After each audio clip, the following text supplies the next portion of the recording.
All right, we are back after what seemed like a little bit of a longer gap. We took a little bit of time off. Guy Haberman, of course, David Lombardi.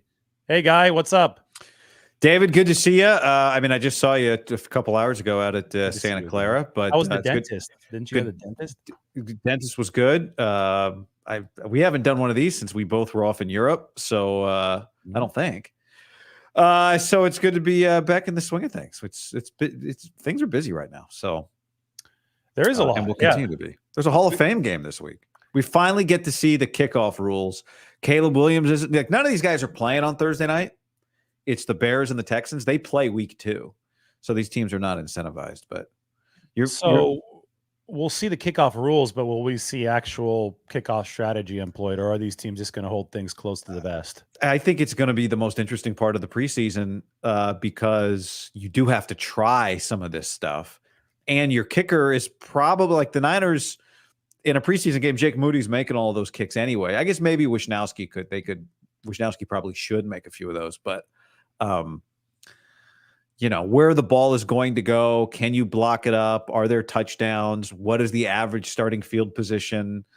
The funny thing about this is your first teamers and your fourth string guys are probably equally as adept at this right now. So it's the one thing that'll feel kind of real. And we got to see a little bit of that at Niner practice today. So they're running a lot of guys through the kickoff return drills. And it's interesting because you're more of an expert on this. I know that you've read up on this and studied up on it a lot. We talked about it about a month ago, but in general, it's going to more closely resemble a play from scrimmage. It's obviously not going to be exactly that because the spacing is still a little bit bigger, but Kyle Shanahan, or was it Shanahan or Schneider? One of the two was talking about having both potentially Christian McCaffrey or Deebo Samuel and Kyle Juszczyk back there, Juszczyk being a lead blocking fullback. And obviously, you'd never talk about having Kyle Juszczyk back deep on the old school kick return and all kinds of open space. But now you're playing this as if it's a play from scrimmage or probably something closer to that. So I think that the 49ers adaptable offense where they've got guys that can play running back or receiver and everybody has to block, that probably lends itself to some success, right, in this setup because they already have stocked their offense with players who should have the types of skill sets that could be valuable with this new kickoff rule. Yeah, I could see Juszczyk being the most consistent participant on kickoff return. The idea of Deebo and McCaffrey are great. We'll see if it actually happens that way. There's plenty of other guys that have actually been returning and receiving kickoffs. On Wednesday, today, Kyle Juszczyk made a great play on kickoff return. You don't have a lot of opportunities. There's not contact. But, what we're seeing is, and Brian Schneider, the special teams coach, said this yesterday, that hang time kickers spend their whole careers worrying about hang time, and now hang time doesn't matter. And so you basically have the reverse of what in baseball is an off-speed pitch. In the NFL now with the kickoff team, it's going to be your fastball, right? Where if your normal kick is going to hang in the air for 3.3 seconds or 3.2 seconds, you also can have a line drive kick that is going to land inside the 20 because the ball has to land inside the 20 or else it's a penalty. But it's going to land inside the 20, and on a hop, everyone's going to be able to start moving, and then somebody's going to have to pick up that screaming line drive. And Juszczyk did it really well today. He was not squared up to it. He was running forward and to his right, kind of like a shortstop trying to get a ball that was hitting the hole. Not exactly. Shortstop's not a great, almost like a center fielder, right? Trying to cut a ball off so he could throw a guy out at the plate. That type of motion. It's a challenging play. I wonder, Kyle made it look very easy. The stakes are lower in practice. Would he dare field that ball that way in a game? I don't know, but he looked really good at it. And remember, he was a guy that would practice returns even before the rules changed this year. But that ball was in the air for under 2 seconds. So I think you're going to see kickers with that pitch.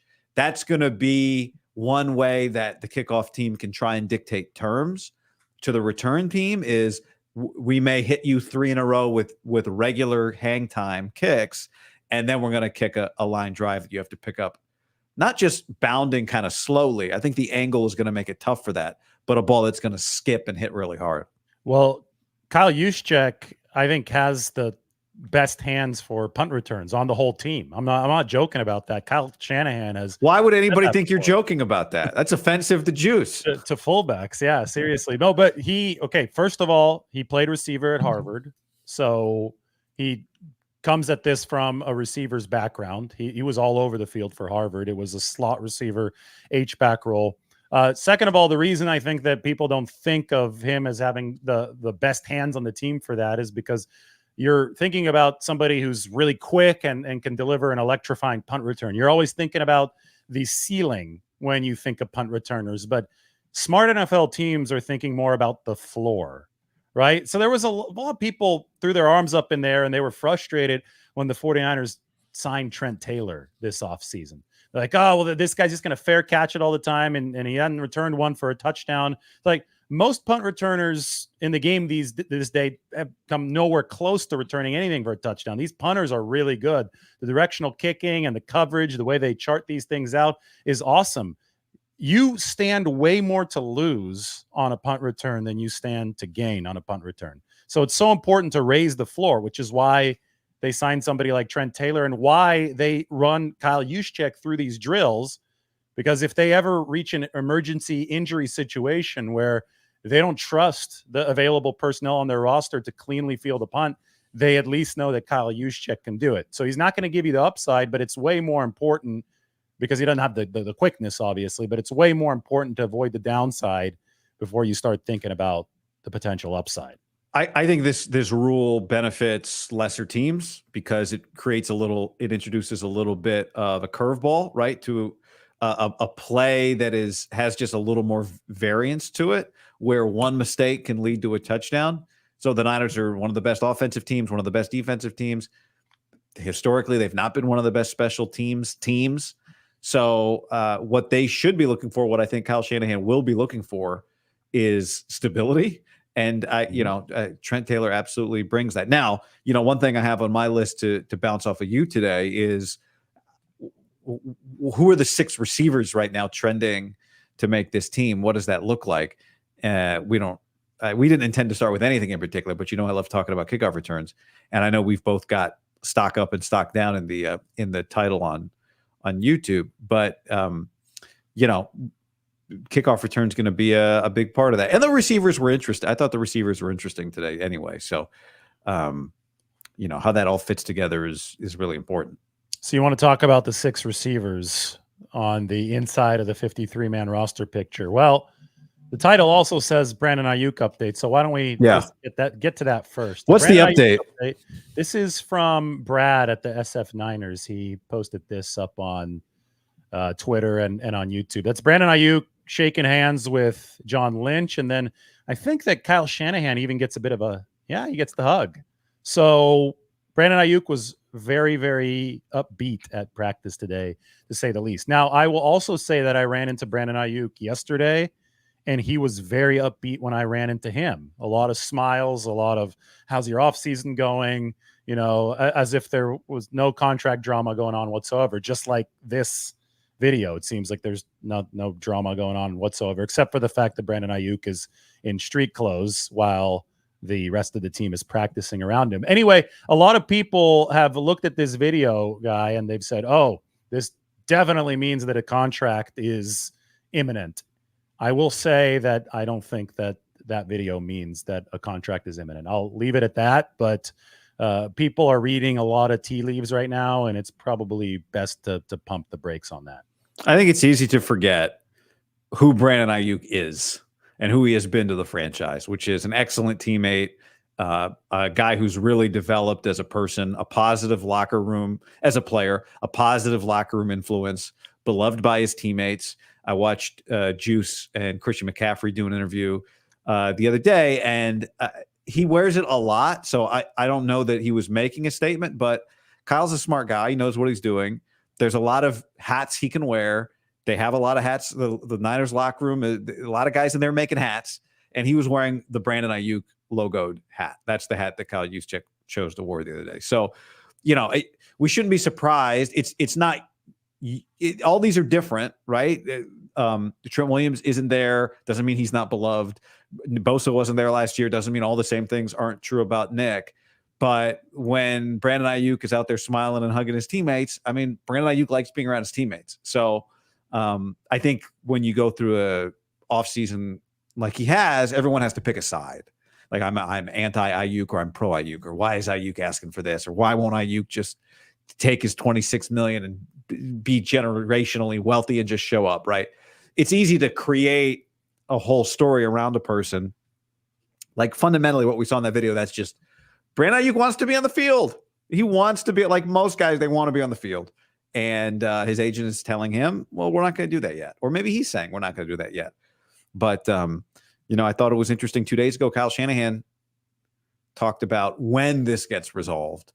There's really no other outcome than this getting resolved eventually. And when it does, Brandon Aiyuk's not going to have to walk back in and start, mending fences or something like that. So I don't know what that video was other than a guy who's a part of a team. And as long as this doesn't last too long, like Bosa's last season, we could argue it's borderline too long, but well, here's the thing. We talk about all the other receivers, and we talk about the fact there's some youngsters. Brandon Aiyuk is not out there. Some of the youngsters are getting more reps. There's a limited amount of reps to go around in training camp. So obviously if you're the 49ers, you don't want Brandon Aiyuk to be gone forever throughout this entire training camp, because then you start running into the issues that you did with Nick Bosa last year, where he's not building up that football callus. He's not building up the rapport with Brock Purdy. So at some point you definitely need him in there, but in the time being, you do have more opportunities for some other guys. And that's the segue to the 53-man roster picture at receiver. Ricky Pearsall has been out there now for a couple days, and I think that he's looked very impressive as far as his ability to separate. I know, Guy, you tracked all of Pearsall's snaps today. You were watching him on every single rep. So what did you see out of Ricky? Yeah, so yesterday in the team period, Ricky Pearsall got 10 total snaps over the course of 2 different team periods. Yesterday, he got open on all 10 of those snaps. Today, he was on the field for 9 11 on 11 team snaps, a couple of those, 2 of those being red zone. Of those 9 snaps, 7 of them were pass plays. Of those 7 pass plays, he was targeted 4 times. Of those 4 targets, he caught 2 balls. I thought he made himself an available receiver on 8 of the 9 plays. One of the 9th, which was his last rep, which he was not open on, was a play in the red zone where there was safety help over the top, and the route was just not going to work. So what he did in his first rep today was against Mooney Ward. Now, you and I were talking about this a little bit. I had him open on that play. I had the ball behind him on that play. I think you called it a drop. We could debate. Maybe the ball was intentionally behind him, which is what you thought may have occurred there with George Odom, the safety, coming over, and happens. I did not think it was a quote unquote drop worthy play. I thought it was going to be even a tougher catch than the ball that he did not catch yesterday, that I did call the drop. Do you want me to keep running through these, or do you want to give your a perspective on that play? Well, it's funny because you're about to get to the play that he made that circus sensational catch on, and that reminded me of the play in Florida that he made the insane circus catch on even after getting drilled. So perhaps I have a higher standard now for Ricky Pearsall, just because I know how good he can make some of these catches. Yeah. I do think that Odom was coming over the top of the play that you're talking about, and I do think that Purdy intentionally threw it a little bit behind Ricky Pearsall so that he wouldn't get hit by the safety. That being said, it made it a really tough catch.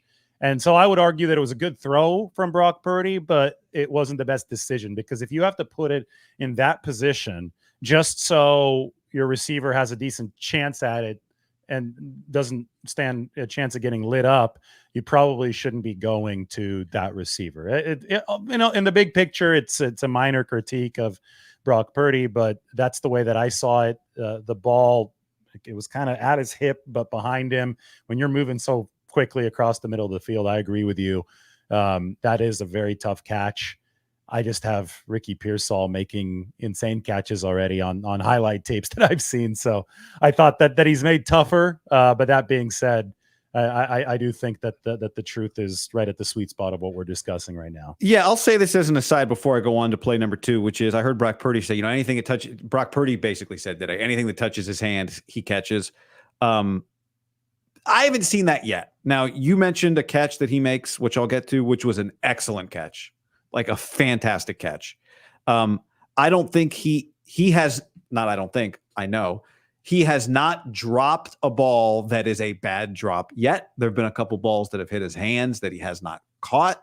That's the Mordecai one yesterday. The Mordecai one yesterday, actually, I thought was more catchable than the one today, even though it was also going to be a spectacular catch if he made it because he had to go up very high. But he hasn't had a drop. Like Tariq Owens had 2 just flat drops today. Cam Latu had a drop. Danny Gray, who did not practice today, has had some just flat drops. Ricky Pearsall's not had that. He looks very consistent. His floor looks high. His hands are trustworthy.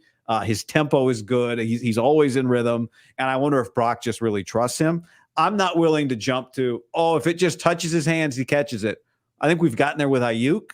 I'm not there yet with Pearsall. Aiyuk, as his career went on, we found that his catch radius was very big for a player of his size. Ricky can jump. We'll see truly how big his catch radius is. But side note on Aiyuk, his wingspan is about Megatron's. Yes. And he's 6 foot tall at most, maybe 6'1", probably 6 feet tall. Yep. So he's got the wingspan of a 6'5" receiver, but he's 6 feet tall, which is exactly the combination that you want because he's got the quickness of a smaller guy, short area quickness with his feet. That's why he could separate, but then he could grab those contested footballs with that big wingspan. You want this guy playing for you. I mean, both you and I have talked about the contract negotiations with Brandon Aiyuk. We get back to Ricky here in a second. I think you might still have a few more in the log. But side note on Aiyuk, this is a player who might not have the same type of leverage just because of the position that he plays and the talent that the 49ers have at the other pass catching position. So he might not have the same type of leverage as Nick Bosa did last year and Trent Williams does this year. And the 49ers have him in a tough spot contractually for Brandon Aiyuk to negotiate right now. But we can't pretend that he doesn't make them a whole lot better because of the skill set that he brings to the table. Agreed. Play number 2. I said it yesterday, and I'll say it again today. This was a run play that maybe it's just because he knows Brandon Aiyuk. Maybe he's watched Brandon Aiyuk film. Maybe it's just the reason he was drafted is he's this guy. But blocking against Chase Lucas all the way to the end of the play. What would have been all the way through the whistle. Impressive from Ricky Pearsall on snap number 2. Snap number 3, a scramble play where he is open. Purdy throws it somewhere else. Play 4, open over the middle. Ball goes somewhere else. Play 5. This is the play you were talking about. He's matched up with D Winters. This is where you also miss Aiyuk, is like getting to see Brandon Aiyuk against Diamador Lenore, getting to see Brandon Aiyuk against Mooney Ward. We've had it a few times where Pearsall lines up against Ward or Yadam, or in this case, when you see him and D Winters line up, you go, okay, this is the perfect situation for a quick pass in the flat. Who's going to win this rep? They both were really good. I thought it was a positive rep for D Winters. It's Pearsall in the flat. Winters is right there. Ball gets popped up in the air. I had it as a catch. I was standing with John Dickinson. He thought it was incomplete. The referee there had it as a catch, but the ball gets popped in the air. Winters is on Pearsall's back. There's 4 arms fighting for that ball, and Pearsall with one brings it down. Inbound. I thought get both feet down, lands face down on the ground, Winters on his back, and he completes the catch. The process of the catch. So I thought it was a really excellent play from Ricky Pearsall. It was just a really good football play, right? Because you're exactly right. If a linebacker can blanket a receiver who could generate that kind of separation in the way that Winters did, that's a win for D Winters. But then Ricky Pearsall still found a way to make the catch, which is a win for him. It's actually the type of play that you love to see in training camp if you're a coach, especially the head coach, because you'll normally pull your hair out. Every good offensive play might mean that the defense was doing something wrong, and every great defensive play might mean that the offense was doing something wrong. This is one of the rare examples of a play where you can look at it if you're Kyle Shanahan and be really happy about the effort of both guys, right? Both D. Winters and Ricky Pearsall. I thought, by the way, arrow up, arrow down. Why don't we finish your Ricky Pearsall? Yeah, I won't go through there's 4 here. I'll just tell you. And then we had the touchdown, right? In the red zone. He scores a touchdown, gets wide open. It was hard for me to tell. Maybe you could tell. Jair Brown after the play looked like talking to somebody. I don't know if there was some confusion there, but well, you know what they did there? What did They split McCaffrey out wide, and there was a whole lot of DB attention on McCaffrey underneath. Pearsall was able to slip in wide ass open.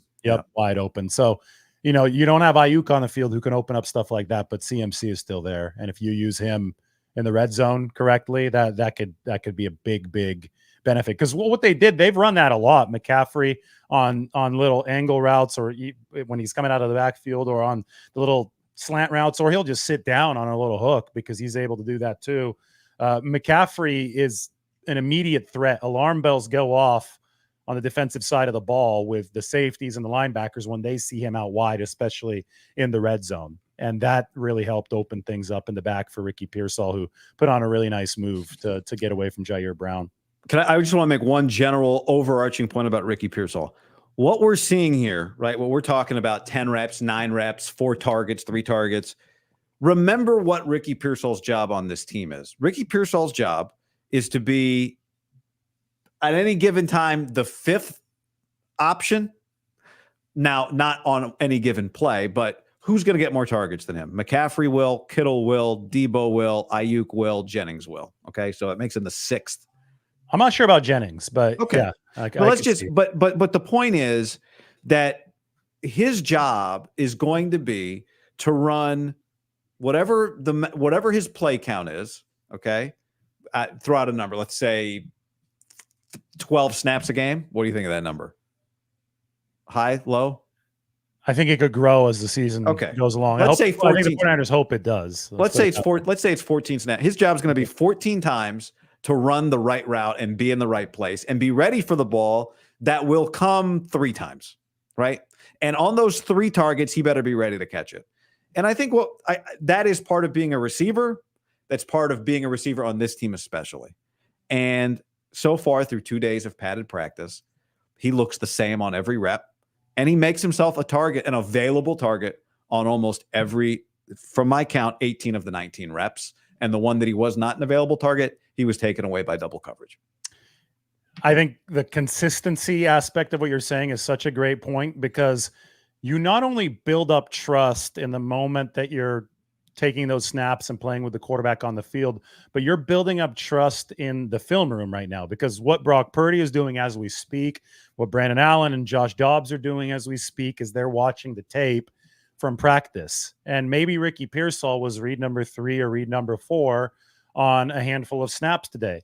But if they see on tape that he was open, they are conditioning their minds. They're also figuring out where everybody is, and they can't see everything when they're in any given snap, right? They're looking at read number 1, read number 2, and then they're having to get the ball out. So they're conditioning their minds with the idea that Ricky Pearsall is able to get open on read 4, in some cases read 5. And that's how you elevate up the pecking order in a quarterback's head. You have to build that trust, and it's not just going to happen in the 60 minutes that you're on that practice field running team drills. It's also going to be happening after practice ends, which is why it's so important to be consistent, snap in and snap out. And I agree with you, because I saw several snaps today where Purdy didn't even look Pearsall's way, or whoever is the QB didn't even look his way, because they were going to read number 1 or read number 2, but Ricky was open. Ricky was open at 3 or 4.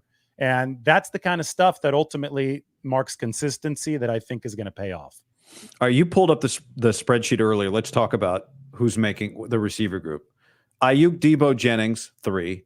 Pearsall, 4, which leaves, do you have 6 for the active roster? Yeah, I have 6 for the active roster. And I was telling this to Matt Barrows today. I'm sitting watching practice, and I said, Chris Conley's making this team. Chris Conley might have been your practice squad yo-yo last season, but I think that a couple big contributions in the playoffs have helped vault him into a firm 53-man spot.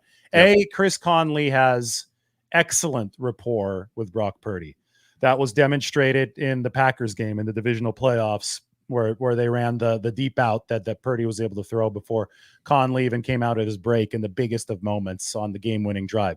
2, Chris Conley, and this is forgotten because the 49ers lost the Super Bowl, but if they had won the Super Bowl, his work as a gunner, downing 2 punts inside the 10, maybe even inside the 5-yard line, was exemplary. So if you can contribute that way on special teams, I mean, that was elite gunner work from Chris Conley in the Super Bowl. I think that, combined with the rapport that he's already established with Brock Purdy, he was already a good run blocker. That's been a strength of Chris Conley's throughout his whole career. That's the kind of stuff that I think cements your spot on the 53-man roster. So I've got him as a 5 for sure. Then, Jacob Cowing looked nice in the first couple practices, but he strained his hamstring. So he's got to come back and continue on the same trajectory that he showed earlier. But I do think that he's got the inside track, because the other day, I know that I have Trent Taylor currently listed on the 53, but I've long been talking about the possibility of him being the practice squad yo-yo this year that Conley was last year. And Kyle Shanahan the other day literally said, yeah, the practice squad could be a good spot for Trent Taylor because he gives us good adaptability and he could give us some, nice high floor special teams reps, and he knows the system. Shanahan didn't even mince his words when he was talking about the practice squad and Trent Taylor. So I think that in all likelihood, these will be your 6 if nobody gets hurt, plus Trent Taylor and somebody else on the practice squad. We'll see with Danny Gray. We'll see with Ronnie Bell. Bell had a nice day today. Danny Gray hasn't been terrible this camp. He's made some plays, but I just don't. It's hard to see them beating out the 6 that are already on this 53-man picture. We'll have to get the answers to why Danny Gray didn't practice, but although I think did he warm up a little bit? I think he was in uniform. He was in uniform, but we didn't see him in team. But Ronnie Bell did have a good practice. Josh Dubois, the Associated Press, was explaining to me that the IR rules are different coming out of the preseason this year, that you don't have to put a player on the 53-man roster to then put him on IR to start the year. You have 2 exceptions. Well, Jacob Cowing, I think, has the potential to be one. Now, he's supposed to come back from the hamstring next week. Yeah, he'll be back in time. Well, what I'm saying is he really going to be ready to play for this team this year? Are they going to have 2 of their him? Yeah, I'm saying 2 of your 6 receivers are going to be rookies. That's a good point. Now, he's flexible, right? He could do some. Who's your Ray McLeod? I'll give credit to Ted Wynn, who said that to me today on the sideline. He's like, all right, you always need Debo gets banged up in a game. Who's replacing Debo? That was Ray last year. Jacob Cowing feels like the skill set to do that. But that's another thing, though. Even though he is technically the replacement for Debo, or Ray McLeod was, he's still a completely different type of player. So Debo is just so unique. So if Debo gets hurt, there is no plug and play guy that, is running a 4.4 and also bowling over people at 220 plus pounds. You normally have to take your pick between speed and bruising size. Debo's both. Right. I get it. That's what makes him so exceptional. That's why I think he's actually going to be on this team for a much longer time than a lot of outsiders think. But that's beside the point. If Debo's out, you can't pretend like there's anything close to a plug and play replacement. No, but I'm just saying there was a guy who you knew would be in that spot, right? Yes. And maybe it's Ricky Pearsall. I don't know. But let's see. Jacob Cowing's a 4th-round pick, so he's not going anywhere, but let's see him on the field. And just like with Ricky Pearsall, he's got to stay on the field for a couple more weeks, right? Before we just assume too much. But that's where I'm at. That's where I'm at with those receivers. And I'll say one other thing. It was very apparent today because Juwan Jennings didn't practice and Danny Gray didn't practice and Brandon Aiyuk didn't practice, obviously. It's too many reps for young guys. Like, it's spreading it around, and Ricky Pearsall getting a bunch of reps and Ronnie Bell getting reps is great. It comes a point where it's like some of these DBs need more high-level reps against high-level receivers. And it'll be interesting Friday if Jennings and Gray are back, because it's better for your defense if they get some reps against those guys too, and you're not dipping too deep into your receiver depth chart for a couple of reps here or there, fine, but it feels like a lot of reps for the bottom of the depth chart today at receiver, which at the end of the day, I don't think it helps. Speaking of the bottom of the depth chart, though, I do think that the past couple of days have opened up a window of hope for Tariq Owens to stick around on this team's practice squad. It was rough for the first week with him. I mean, we're talking multiple drops in just normal drill sessions. This is not even scrimmage work. He was dropping a lot of passes, and he's still, the drops were an issue today. You just brought that up. But starting yesterday, there was some real upside that he flashed alongside the drops. He beat Ambry Thomas clean on a go ball in one-on-ones, caught it for a touchdown. And then in actual team drills, he beat Rock Yassin, who's a veteran cornerback, an accomplished player in this league, for a 60-yard deep touchdown. And we've already talked about the fact that he runs with the same gait as his dad, as T.O. But to me, this is a guy that started playing football at a very relatively late age and was a basketball player before that, just like his dad before him. So obviously you expect him to be more of a raw target coming in, but he's got the genetics. He obviously is athletic enough to get open on go balls at the NFL level. He beat 2 NFL caliber cornerbacks in practice yesterday. He's going to have to show improvement throughout the course of this coming month, August, just the way that he has shown improvement over the past couple days. But for a player like that, with there being enough intrigue athletically as far as the upside goes, I think there is a chance for him to make the practice squad. And it's obviously going to be somebody who's of greater interest than your typical back of the roster guy fighting for a practice squad just because of the family lineage.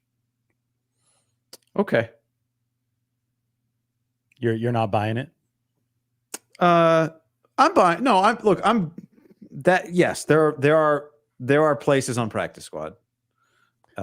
He's not making the 53. There's no way. I know that's not. We're not even having that conversation. I understand. The upside might be there. Where there's signs that it might be there. He's got to show a little bit more even before we have that conversation in earnest. But I'm planting the seed right now. The problem is the downside right now is very big. He's still dropping a lot of passes, and at some point you just can't afford to take up even a practice squad spot for somebody who's that big of a project. So this next month is going to be huge in Tariq Owens' career, and if he could show enough improvement in this next month, then maybe the 49ers will say, okay, we could save one of the 16 spots for him. They obviously felt that they could save one of the 90 spots they currently have for him, so he made that cutoff. Now it's, can you show enough to make it? It's essentially a cut of 20 players, right? You're going to have a 69-man roster, 70-man roster if you include the international exception guy after the cut downs happen. 53 plus 16 plus 1. So Owens is one of your 90. Can Owens be one of your 70? Those are the questions that we're going to ask next for this roster. And there's a lot. Camp is not long on the calendar, but it is long. There's a lot of reps. There's a lot of opportunities. He is getting opportunities. He's getting a lot more balls than I thought he would in team drills. So and that just started this week. So I don't know if some kind of switch flipped for Tariq Owens, but it's somebody that, it's a guy that people ask me about all the time. And I kind of felt bad over the first week because I was getting so many questions about him. And it's like, I don't want to put him on blast. This poor guy just started playing football a couple of years ago and he dropped 3 passes today. You hate putting stuff out on Twitter that people can take out of context, right? Because you want to explain that he's far less experienced than all these other NFL guys that are around him. But now that he's and Ricky Pearsall, right? Ricky Pearsall's much more polished. Ricky Pearsall's all polish, yeah. I mean, Ricky has an amazing story from a family perspective because his dad was a star receiver at Northern Arizona. His dad's a firefighter in the Phoenix Fire Department now, but with all the records he set at Northern Arizona, he was a technician that just was able to drill a lot of those skills into Ricky Pearsall as he grew up. So Ricky Pearsall has been trained to be a separator for his entire life. Where it's funny because you would expect, Tariq Owens, the son of Terrell Owens, Hall of Fame receiver. A lot of people say the second greatest receiver of all time. behind only Jerry Rice, you'd think, okay, that's the guy that was training to be a wideout his whole life, but that wasn't the case. He was playing basketball for a lot of his life, so he's a lot more raw. Whereas Ricky Pearsall is the receiver who's been doing this for decades now. All right, I brought up receivers. What do you want to talk about next? So stock up, are we saying, on Ricky Pearsall, just as a final verdict? Yeah, yes. He's doing what you hope he will do. The key for him is going to be high floor consistency, and I think we've seen that through 2 days. And the other receiver that I'll assign a stock up or stock down to is Chris Conley. I'm adamant that that's stock up. Tariq Owens, I'll just say look out. I'm not sure yet, but look out for him. Cool.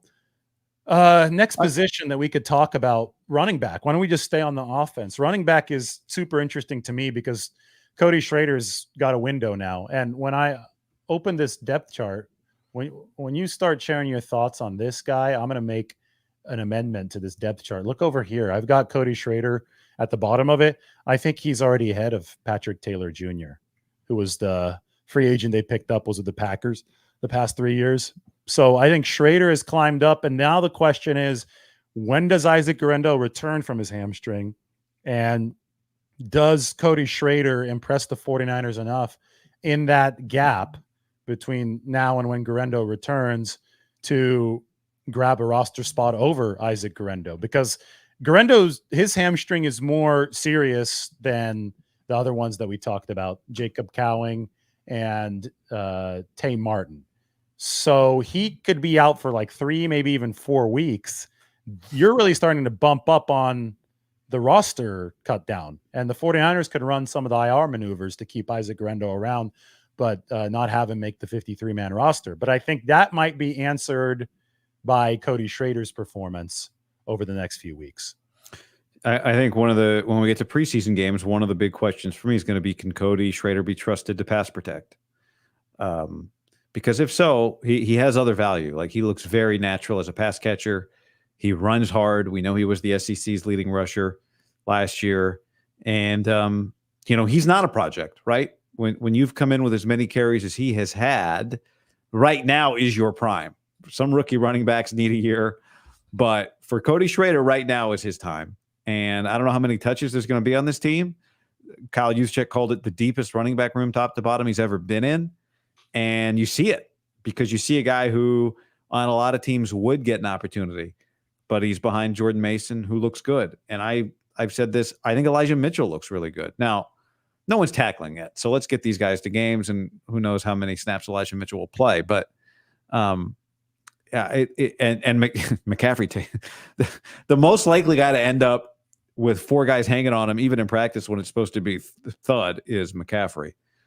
So it's a very deep room, but I just don't see how, when Guerendo returns, he's not behind all those guys we just mentioned, with the exception of Taylor.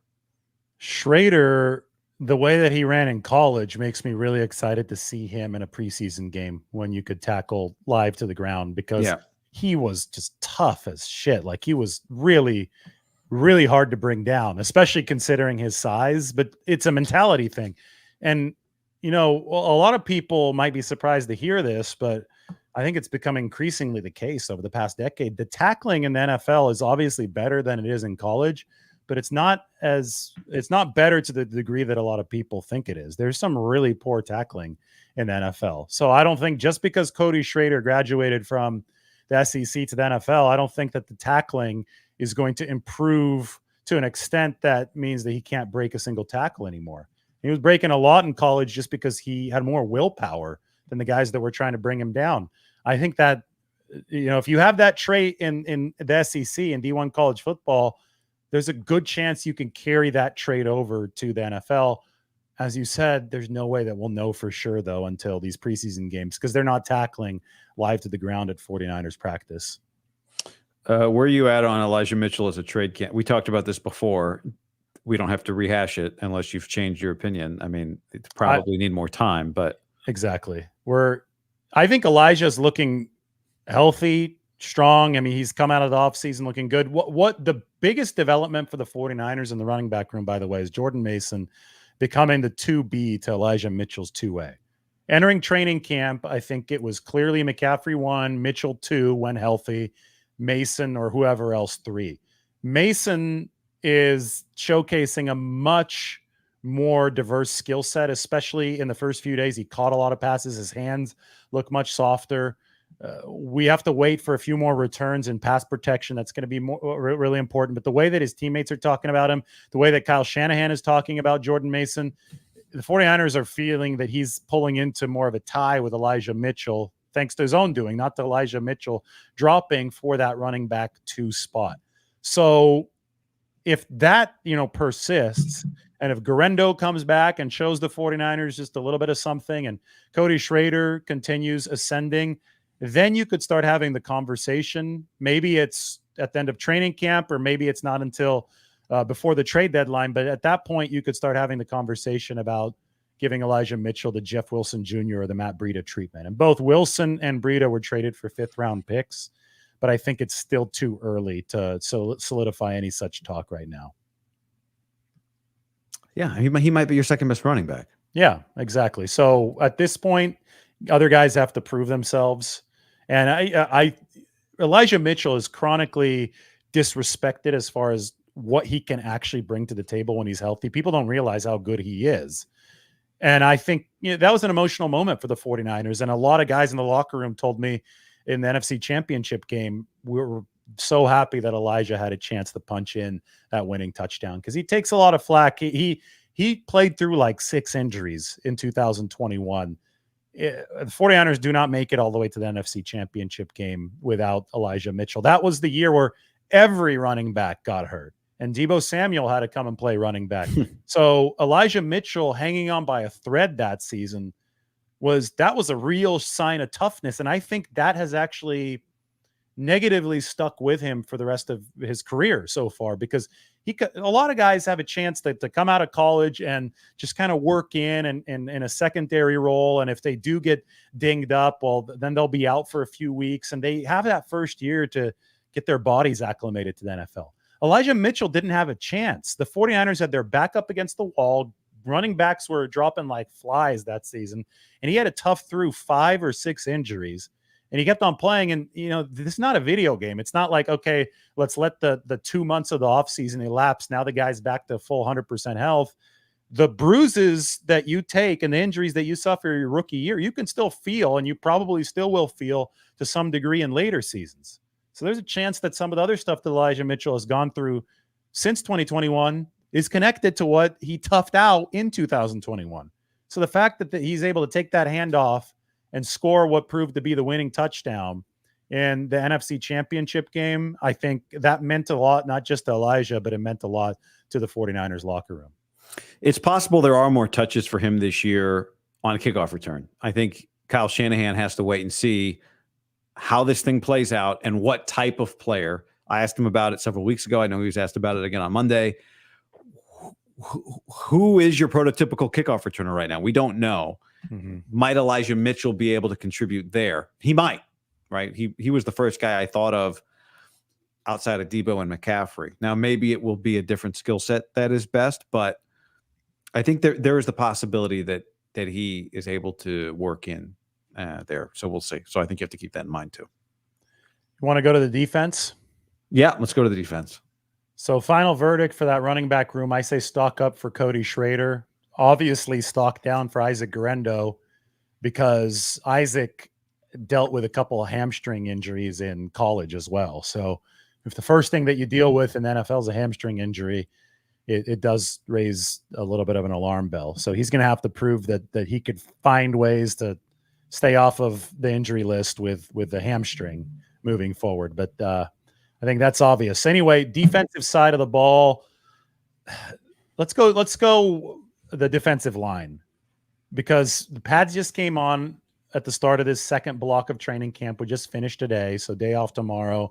Block 3 starts on Friday. With the pads coming on, I think we've gotten a better look at some of these new acquisitions and how imposing they are, especially in the middle. Jordan Elliott looks like a monster to me. Yeah. I didn't see this on tape in Cleveland, maybe because it's on tape, so the guys all look smaller.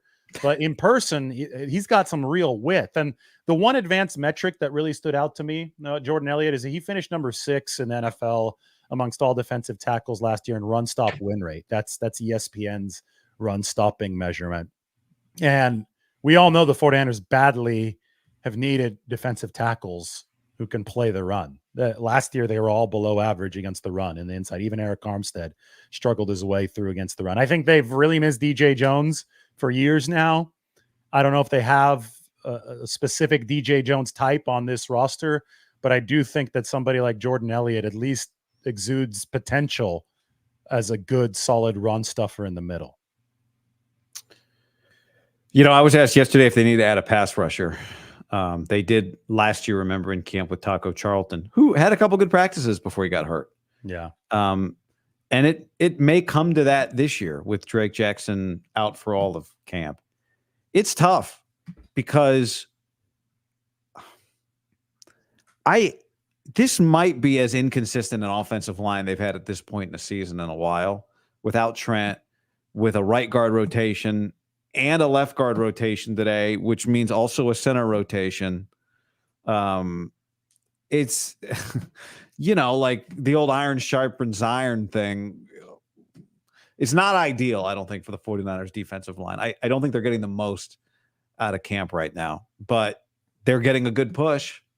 How much do we put into that? I don't know, but it certainly feels to me through 3 days of watching padded practice that the interior line has a pretty good push and is, I think, doing okay for whatever we can tell at this point against the run. What do you think? I think that the defensive line is definitely winning in the mano-a-mano battle against the offensive line. I mean, I charted the one-on-ones today, and there was a whole lot of wins for the defense and not as many wins for the offensive side of the ball.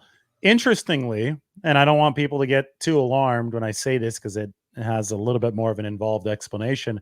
The one defensive lineman that I have not seen win a one-on-one rep yet is Leonard Floyd. Now, here's the thing. Leonard Floyd, he never has had a high individual win rate, even in games.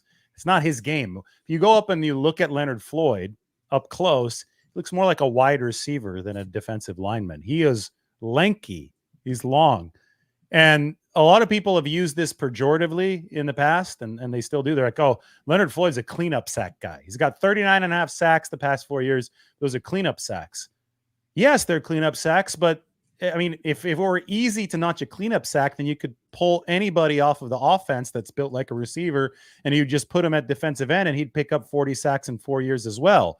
It's not easy, but Leonard Floyd's skill set is predicated on his ability to hunt the quarterback amidst the chaos of a collapsing pocket. And I think that's where he leverages his lighter weight. I think he's able to squeeze by guys. He's obviously explosive. He's athletic. He's durable, and he's relentless in his pursuit. So he's the exact type of player that won't look good in one-on-ones because he's not about just beating the quarterback or beating the offensive lineman off the snap to get to the quarterback. He's about the team rush. And they figured they have Bosa on one end, who, by the way, it's been a joke whenever we get to see Bosa on one-on-ones. He almost shouldn't practice. It's like, unless Trent's there. And I almost feel that's what they're doing. They give him, like, yesterday they gave him one-on-one rep, and he beat Colton McKivitz and almost like yawned after he did it. It was just like, not hey, trying man, to show anybody, he just looked bored, I'm trying to take BP here. Will you stop throwing 98 miles an hour? Yeah. Can these guys please get some batting practice in? Exactly. So today they gave Bosa 2. By the way, were you watching that today? Were you watching offensive line, defensive line? No. I'm glad you charted it. Yeah. So I have my notepad here somewhere. They gave Bosa 2 today, and after both, it was just such an easy win that he looked bored. And I know Nick Bosa often looks bored. That's part of the appeal, right? He's able to be so nonchalant about everything, but it was kicked into an extra gear today.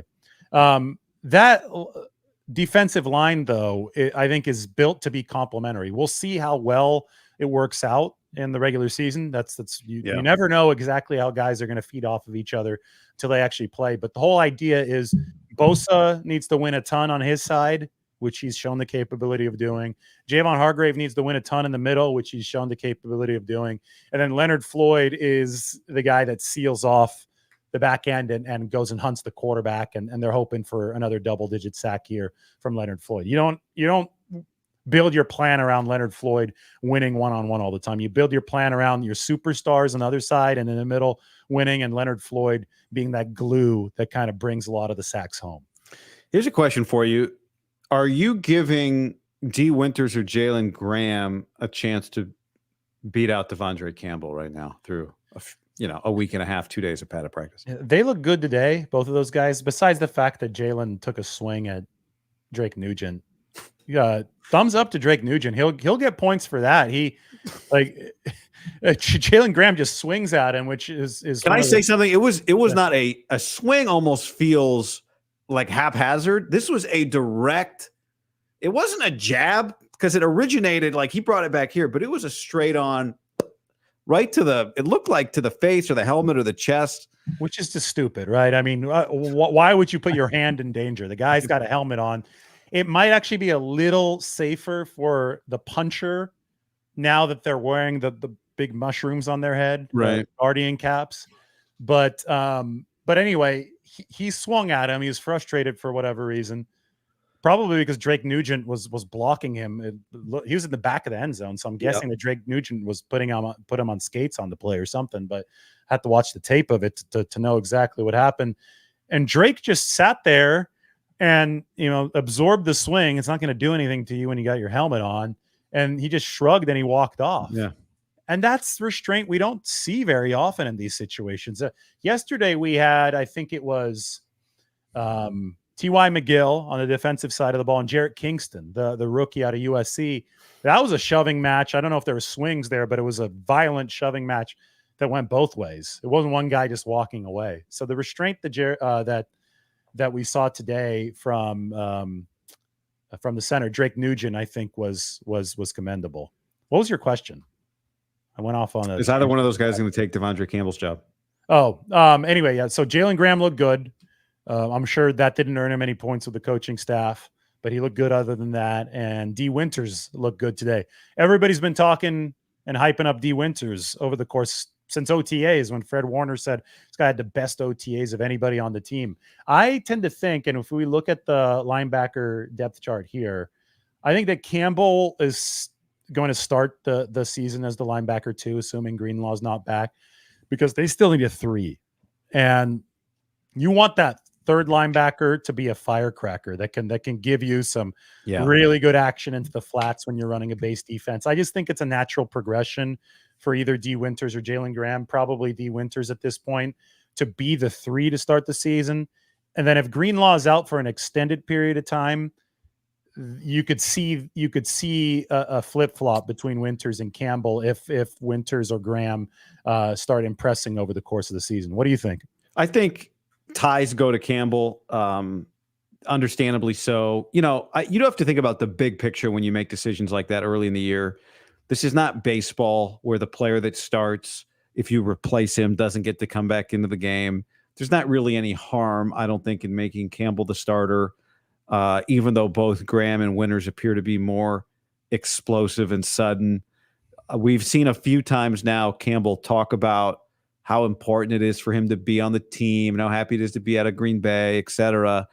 Now, I think that stuff's easy to dismiss, but I just think you have to think about the big picture. And if you're going to replace a veteran with a young, unproven guy, even if it is the right thing to do, that guy better be much better at this point in the year. Otherwise, let the players earn it on the field, right? And I don't think you lose anything by going with Campbell early. And you risk, he has not been a part of this core, but unless Drake Greenlaw is coming back sooner rather than later, which I don't think you can assume, he's the only other veteran guy. Well, I guess Flanagan Fowles, but you may need to keep him engaged, right? You go to Winters or Graham too early, they're not ready, and now you go to Campbell, and maybe he's been pissed off for 2 weeks. So I think I don't love that you have to consider those things, but that's the reality of human beings. And I do think they probably Campbell may just flat be better once the games start. I don't know. But I do think you have to think about that. And that's why you see players or coaches lean sometimes with the veteran, with the experience. Jalen Graham or D. Winters, their time is still coming. For Devondre Campbell, he's talked a lot. This is a big opportunity for him to go prove it. And so all things being equal, now if one of these two guys is much better than him, then hey, that's what wins out. This is about competition. I'm not saying otherwise. But all things being equal, I think you give the vet that you went out and signed the opportunity to prove that he belongs. And listen, this is a guy that was an all-pro, a first-team all-pro in 2021. That's not that long ago. I get it. It went south after that point. Last year, he actually gave up the highest passer rating into his coverage. I'm not overly optimistic, David. Yeah. But. No. And so there was a reason why the 49ers were able to get him on the relative cheap on a 1-year deal, even though he's an all-pro a couple years ago, because the play had degraded, especially in coverage. Devondre Campbell has tried to explain why it degraded. And he's talked about his failure to get along with Green Bay's coaching staff. He said something similar, I think, after he left Atlanta too. So this seems to be a pattern where he doesn't get along with the teams that he leaves. Yeah. But can you get 4 really quality games out of him? Can you get 6, 7? How many do you need? But because there's the honeymoon period and the honeymoon phase that's happening right now. He seems to be really happy with the 49ers and the talent around him. I will say, and this is anecdotal because it was only one play, but I think it was last Friday or Saturday, whichever day we had practice to cover of those two. I don't think you were back yet, but it was actually cool. Like it borderline cold at practice. It was overcast. It was crazy. I wasn't expecting that in July. Christian McCaffrey was on a pass route out of the backfield, about 15, 20 yards downfield near the sideline. Brock Purdy threw a perfect back shoulder ball to Christian McCaffrey, and it had to be perfect because Devondre Campbell was trailing Christian McCaffrey and blanketing him the whole way. And I was like, whoa, this was an impressive rep from Devondre Campbell. The throw ended up being dropped by Christian McCaffrey. It would have been an extremely tough catch. So it was one of those reps that you say, okay, Purdy threw a great ball and Devondre Campbell covered his ass off. If he could do more of that, then yes, he's going to be the linebacker too, for sure. Again, it's an anecdote. It's one play. Something similar happened yesterday. McCaffrey caught it. It was a touchdown, but yes, he made Purdy make a really excellent throw. That was awesome. And I think I actually might be able to pull that one up because that was a great play to watch. Do you hear that audio when it plays? Yeah, perhaps through your microphone. Hold on. Give me 1 second here. Okay, I have the pump fake play, and that was the Deebo Samuel, so I have this one right here. Hold on. So here is Brock Purdy, Christian McCaffrey, touchdown, and I'm going to pause it when we replay this right here. There you see 59, Devondre Campbell. Now, again, it's tough because I don't know exactly what Campbell's assignment was. I don't know if he was dropping into a deeper zone there. It was an off-schedule play from Purdy. So obviously a tougher cover assignment if it was man, because you're not going to keep up with Christian McCaffrey for longer than your 3-1000s, right? But this might have been Christian's revenge for what happened on Friday when Devondre Campbell had him covered. I think so much of what happens on a field is just about people make mistakes on every play, and so many drives end because the offense makes their own mistake, right? And sometimes it's not about blanketing Christian McCaffrey for 30 yards because you're not going to do that. It's just about making the quarterback make the perfect throw. That's all you can do. If you're a linebacker on Christian McCaffrey, that's what's going to happen. And you just try to hope that the quarterback doesn't make the perfect throw. Brock Purdy made the perfect throw. The pass coverage issues were real with Campbell. I don't think that plays an example of it. That's the position a linebacker just ends up in when you're defending Christian McCaffrey for 30 yards. Christian McCaffrey, I talked about this yesterday. I don't think we saw too much, and we haven't over the past 2 years, of Christian McCaffrey behind the defense on a pass pattern, whether it be on a scheduled play or an off-scheduled play. But I think that is one of the next steps in the evolution of Brock Purdy and this offense is using Christian McCaffrey in a more of a field stretching way. Could also be a good way to keep Christian a little fresher too, because he's got the ability to run those routes. He's got the ability to be that kind of threat in the pass game. There has obviously been a ton of emphasis on him running between the tackles, running outside zone, running, ways that he's taken a few more hits. If you get Christian McCaffrey leaking behind the defense, especially when you find a favorable, it's always a favorable matchup. That's what makes CMC. But if you could find an especially favorable matchup, like McCaffrey against a linebacker, that's when you could start to roll the dice a little bit, start to be a little bit more aggressive, make sure that Christian McCaffrey is taken shot a little bit further downfield so it could be more of a chunk game. So play like the one that we just saw, Guy. I think that might be what's next in store for the 49ers offense if they can take this up another level in terms of explosiveness. Let's see what else. One other note. This is something I saw today. I don't know if you have anything to add. It can just be a 30-second. Talanoa Hufanga out there spent a lot of time with John Lynch behind the defense. We know he likes to do that sometimes, hang out with an all-time great safety and watch defense and really talk. They're clearly talking defense. And then during the kickoff return portion, he was behind the kicker with Kyle Shanahan. And he and Kyle were clearly kind of talking through theories and alignments. The way that they've lined up on kickoff return is it's not all 9 blockers on the same line. It's kind of staggered. So they were talking through some different things. So it obviously Kyle has said he's close.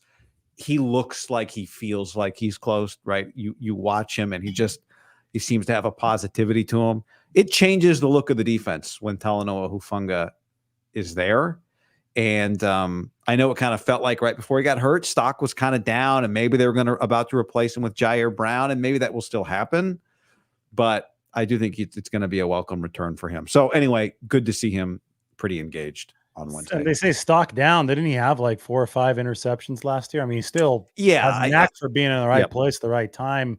There's a skill to that, right? We talk about Leonard Floyd has had that skill throughout the course of his career as a defensive end. And Hufanga, I think, we could talk about expectations for his return. August 15th and 16th. Those are the dates of the joint practices with the Saints down in Irvine. I think that date marks an inflection point in a lot of different situations. For Talanoa Hufanga, obviously, it's when they're going to examine him and see if he can come back around then. But for guys like Trent Williams, guys like Brandon Aiyuk, when we talk about, okay, how late is too late? When does this start affecting the 49ers in the regular season because they're not getting enough work with these guys in training camp? I think you point at mid-August and you point at the Saints joint practices as kind of the tipping point. And right now it might be all fun and smiles. And it's like, all right, Brandon Aiyuk is holding in and, they're giving it space. But with that Saints weekend, some sense of urgencies, I think will kick in from the 49ers because we're all products of our experiences. And I think it's undeniable. And Nick Bosa acknowledges it himself. The fact that his holdout lasted until September last season did affect his play in a negative manner. And the 49ers don't want to go through that again. And now they've got 2 guys, including one at their weakest position at the offensive line in Trent Williams, who are not practicing. Yeah. Speaking of dates, Thursday is August 1st. That's the date that Deebo Samuel signed his contract. That year, the schedule was behind where the schedule is now. The equivalent of that signing day for Aiyuk, we have passed. That would have been Sunday. It was the 26th. Yeah. So we have passed that. So this is now further. We know it affected Deebo. Like you said, Deebo has said it. We are now further. We are now closer to the season than they were when Deebo signed. I thought it was fitting that Deebo signed in between the first and second block of practices the day before pads came on. And I always thought, Deebo Samuel, he loves pads coming on. He took a reverse the other day and he got decked. I think it was Taylor Hawkins that got him the safety. Yeah, Taylor Hawkins seems to cross the line. a couple Yeah. times. I mean, he's a guy trying to make a roster. Yeah, and he's playing like it. Credit to him. And there might be a little bit of a sliver of opportunity at that safety position because the 49ers, let's look at this to close this out. And then we could finish up with that Debo thought. But safeties where they actually offered Rayshon Jenkins a contract. He's with Seattle now. They hosted Julian Blackmon. I mean, throughout this offseason, they have given strong indications that they want to add someone else into the safety room. They ended up drafting Malik Mustafa, who's been good. He had a sack today. Oh my God, he was explosive today, wasn't he? Yeah, very explosive. Ball and muscle, 4.49. I mean, the measurables are there. So I don't know if Mustafa counts as the addition to the safety room, or if they still want another body in there, given the fact that Talanoa Hufanga is still recovering. But you can't tell me that the guys on this side of the roster don't sniff at least an opportunity. There might be a little bit of an opening, and you definitely want to secure at least a spot on the practice squad, which is where Taylor Hawkins has been in the past. So, yeah, he's gone out there and he's hit. Today, I think it was Latu that he got, right? Mm-hmm. Yep. That was, I mean, he laid some wood there. That was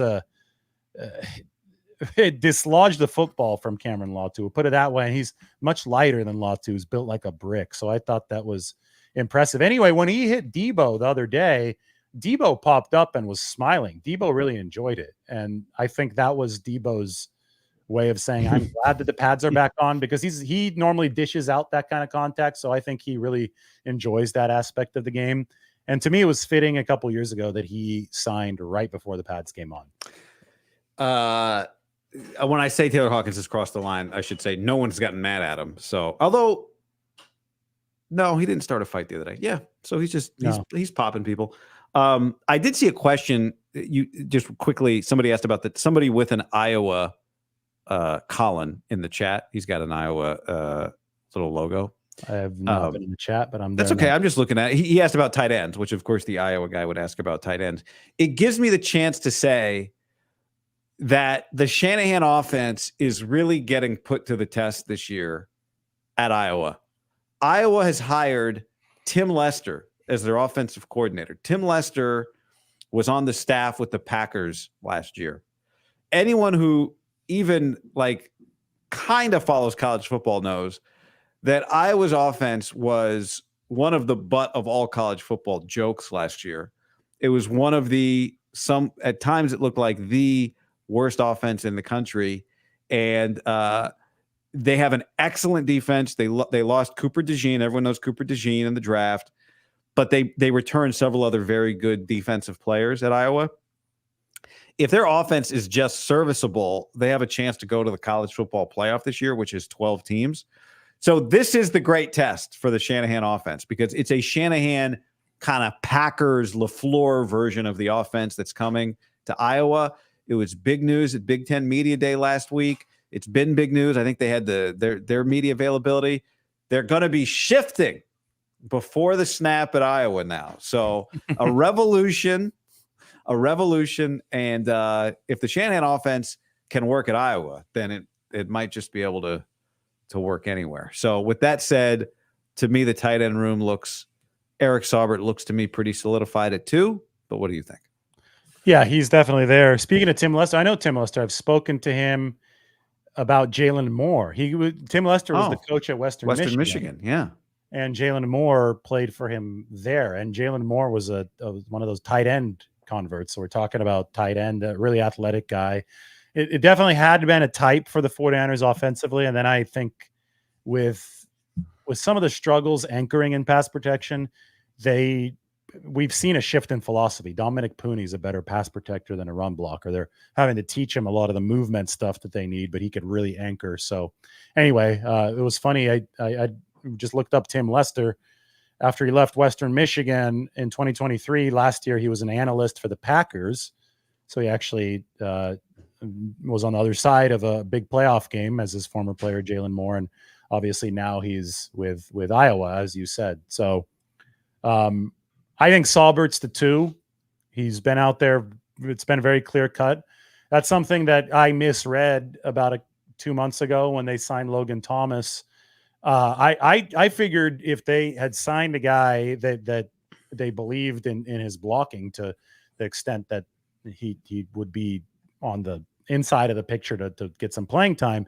But you could tell that the blocking aspect of playing tight end for Logan Thomas is a huge work in progress. The 49ers are giving him extra time. Brian Fleury's dedicating extra resources to really give Logan Thomas technique pointers during the combination block portion of practice. Yeah, he caught 55 passes for Washington last year, but the gateway to play for the 49ers at tight end, you have to block. That's the first thing. The catching the ball is secondary. So he does bring potential upside as far as catching the ball at the tight end 2 position that the 49ers have not had in several years. But it's very clear that Eric Saubert is bringing a much higher blocking floor. And it's hard to see the order of operations changing over the course of the next month. I find the group behind that interesting because I think they've obviously shown some trust in Willis. There's really nowhere else to go at this point other than him. I thought when they signed Logan Thomas, he'd at least take that spot, but I'm not sure that he's going to because David, he's also not really catching. He's not getting many opportunities, but he did have one a couple days ago and it went off his face mask in the red zone. But it's very early, a lot of time. I don't think it's gone great for Cam Latu. There's just not a clear-cut number 3 guy. Probably a little early for it to be Pline. So, you just see, to me, there's quite a big gap between Saubert and everybody else. I didn't expect that either. I expected Thomas to be right there with him, but it doesn't appear to be that way. Tight end is such an interesting position because it holds outsized importance with Kyle Shanahan versus other teams. You've seen the rise of George Kittle from Iowa, of all places. Colin's got that Hawkeye in his avatar there, but the 49ers system was the perfect place for George Kittle to showcase his athleticism and his talents. We'll see if they can get more production in the receiving sense from anybody else. We saw a big catch the other day from Mason Pline. I think he's a great candidate for the practice squad, just given the fact that, like Tariq Owens, raw prospect who was playing basketball at the college level not too long ago. And then you've got Cam Latu, who, to me, Latu is built to be much more of a blocker than Logan Thomas. He's thicker, like I said, built like a brick. Catching the football has been an issue for him. I don't know where that 4th spot goes. If they're going to really prioritize blocking and they have Latu under contract for 3 more years and they want him to continue to develop, maybe they go with him for that 4th spot. But boy, you would think he's got to show more than he has in the receiving game. It's tough. As you know, that 2nd or 3rd receiver does not get many targets, but gosh, when you get one of the 4 you're going to get over the course of 2 months, they're pretty important. And I think Latu's got to show maybe a little more trustworthiness there to be in that spot. But yeah, the blocking is going to win out. I will say, and I don't know that you were saying otherwise, but I think Mason Pline is much closer to an NFL field than Tariq Owens is at this point. Yeah. Mason Pline is, I thought that his college tape screamed natural. Because I watched some of it and he's getting lit up over the middle and he's holding on to the football. And it's like, how long has this guy been playing? He's only been playing football for 2 months, at the time. And we talked about this. I think he talked to his tight ends coach. And I think that his coach had the same evaluation, which is really if he could, the question, that'll be on the list of preseason game things to watch is, can he block? Yeah. Well, let's give our final arrow up, arrow down. In the tight end room, I would say arrow up for Eric Saubert. I definitely see him entrenched or close to it at that tight end position. I would say arrow. It's hard to be more arrow down than Cam Latu was coming out of last year. So I just haven't seen any movement from him. But I would say arrow down on Logan Thomas because I looked at his receiving ability and I just didn't realize that he was going to be such a project blocking wise. But yeah. Now I see that. So yeah, I thought he would be closer to the number 2 than like the number 4 spot, and I don't think we've seen that. And I would say on Braden Willis, it's arrow the same. He's just going to get an opportunity. That's what's probably going to end up happening this year. Mm-hmm. So Braden, by the way, has developed physically. Similar transformation we saw from Ross Dwelly. Ross Dwelly, really first year from 2018 to 2019, he put on a lot of good weight, and then he was able to stick around for like 6 years in that utility role, and that's a credit to him. He came in as a skinnier dude, and he turned into a decently reliable tight end 2, tight end 3 for the 49ers, and I think they finally have guys with higher upside in that room now that they didn't need to re-sign Dwelly. That would have been like a 7th 1-year contract. I think he signed 6 1-year deals with the 49ers. He was like Brian Jennings. Wouldn't that guy have like 20 years of 1-year contracts, the long snapper? That and Dante Johnson. Dante Johnson. He got cut so many times and re-signed to the practice squad. There was a time when I added it all up. I went through every single Dante Johnson transaction, and I kid you not, it was like 34 transactions with the 49ers. And I should have called up DocuSign and told them, you guys need to use him as your spokesman in some commercials. I mean, how many contracts has he signed over the course of his career through DocuSign? So you could use that. But it's a great idea. There's some golf. What is it? Every once in a while you see an ad with some company where it's just like they found a guy with the same last name as their company name. And there's a golf ad. I don't remember the product, but there's a golf ad that's basically that. It's like, it's Ryder, RYDER. There's a golfer named Ryder, and Ryder is equipment rentals. And so he does their ad. It's like they didn't have to go very deep. That's funny. Oh, you know what? Somebody just put in the chat. I didn't realize this. I try to be a stickler for pronunciations. It's pronounced Sauber. Maybe you've been saying it right, but I've been saying it wrong. I've been saying Saubert. I've been saying it wrong too. So. I just checked a Patriots, an old video here. Sauber. Oh wait, hold on. Let me listen again. That might be wrong. Hold on. Nah, he says T. He says Saubert. Saubert. Okay. Yeah. The one that a lot of people got wrong, and I didn't learn it until I heard John Lynch saying it. And John Lynch actually, I think in one of his press conferences, even said, this is the correct pronunciation, is Malik Mustafa instead of Malik Mustafa. So it's Malik Mustafa. And then I had people after arguing with me in the chat. I'm like, guys, I just heard from his boss, from John Lynch. Malik. Malik. Malik. So that's one that I was surprised by, I guess, when it happened. Cool. I think we've covered essentially the whole roster. This has been fun, man. How was Portugal, by the way? Great. Direct flight, highly recommend. Everyone told me, Lisbon, you're going to love Lisbon. Lisbon's the best. Lisbon was great. I enjoyed it, but Porto I enjoyed more. Yeah, Lisbon's a little grittier, right? Porto's probably going to be more of a vacation spot. I would just say it was Lisbon from a location standpoint is great. There was excellent food throughout. I had some amazing meals. Those little egg tart pastries. Pastel de nata. I need to find some Portuguese. If anyone knows a Portuguese bakery in the Bay Area, let me know. Montgomery, right at Montgomery and Market. It's called Holy Nata. There you go. And I'll go get one tomorrow. I'm going to be in the city tomorrow for my haircut. Holy Nata. Okay. But what I would say it is definitely a little more geared towards towards tourism, and not that there weren't plenty of tourists in Porto, but it was a little. I feel like there were more locals, kind of just doing their day-to-day thing. But the whole place was great. I'm going to do a lunch with Lombardi from Holy Nata one of these days, and we'll give you a big shout out. Yeah. Tell I discovered it. I was there eating in Portugal, like that pastry, thinking like, truly, I'm like, maybe I could be the person to bring this pastry to America, like to the Bay Area. I'm going to open it. And then I found out there's like 7 places in the Bay Area that make them. This place, the Holy Nata place, was open not that long ago. It's hopefully part of the downtown revitalization in Great. San Francisco. You have obviously we have a bigger audience today since both of our audiences pulled together. You have a cool hat. Do you want to show off your hat? Which one? The one I was wearing today? I don't know if you're wearing it, but the one that you have, your guy hat, or you have the Purdy one too. Yeah, right? I'm told this one should be going on sale. Well, I should have these next week to start selling at heyguy.co. And then this is a sample. We're having some issues with the gold thread on this 262 hat, but my guy Steve is working through it, and I should have these hopefully for sale in August.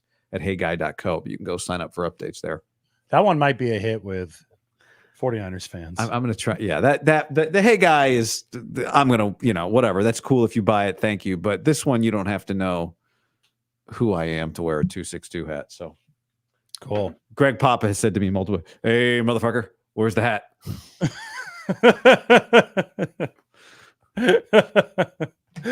That sounded kind of like him. That was funny. That's how he talks. Just in case anybody didn't know, by the way, Brock Purdy, did you know that he was the last He's pick? the 262nd pick. That's right. Is getting to the level of, did you know that Aaron Rodgers got skipped over by the 49ers? Did you know that Kyle Juszczyk went to Harvard? Harvard, yeah. That's or Fitzpatrick, Juszczyk. Fitzpatrick went to Harvard? Yeah. McCaffrey, Stanford. But the Harvard seems to carry more. Holy crap, this guy went to Harvard in the NFL. I guess it's less likely that you make it to the NFL out of Harvard.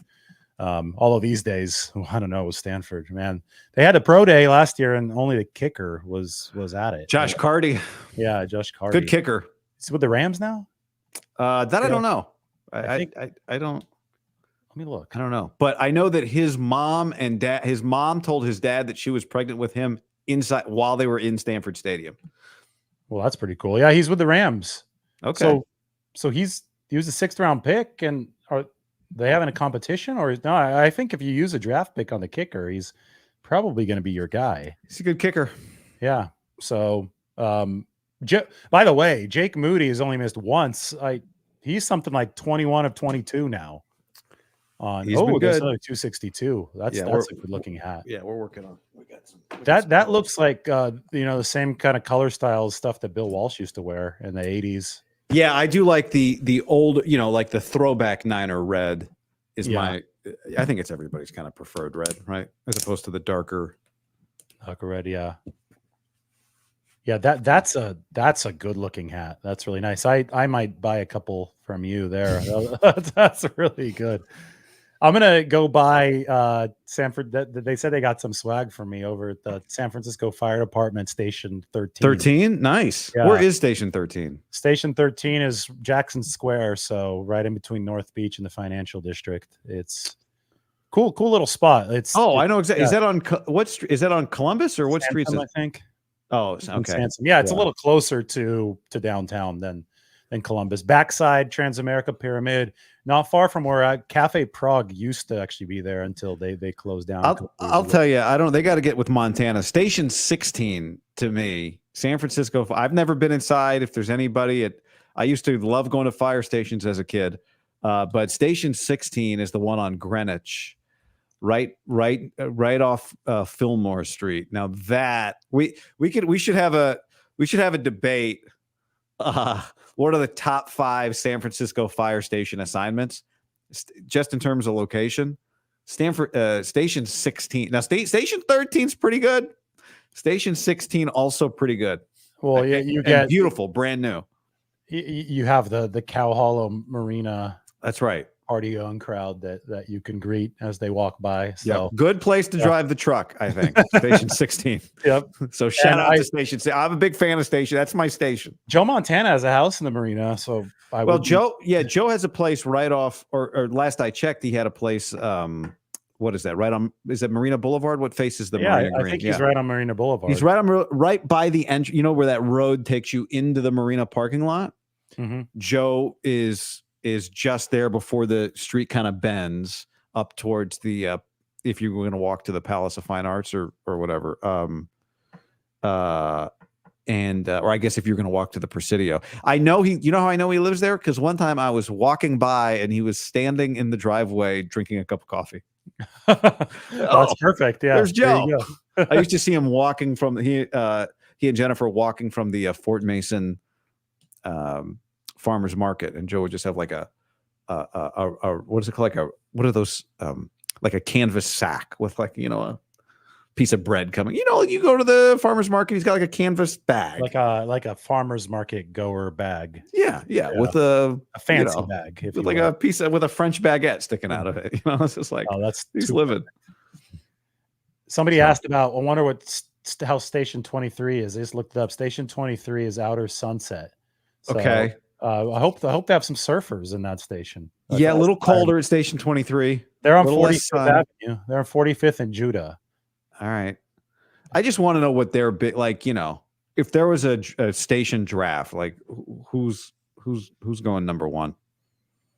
Well, 13 is pretty damn cool. So 13 has got a big sports connection in that it's right on the parade route. And I know the Niners haven't had a parade in a long time, but the Giants have had some more recently.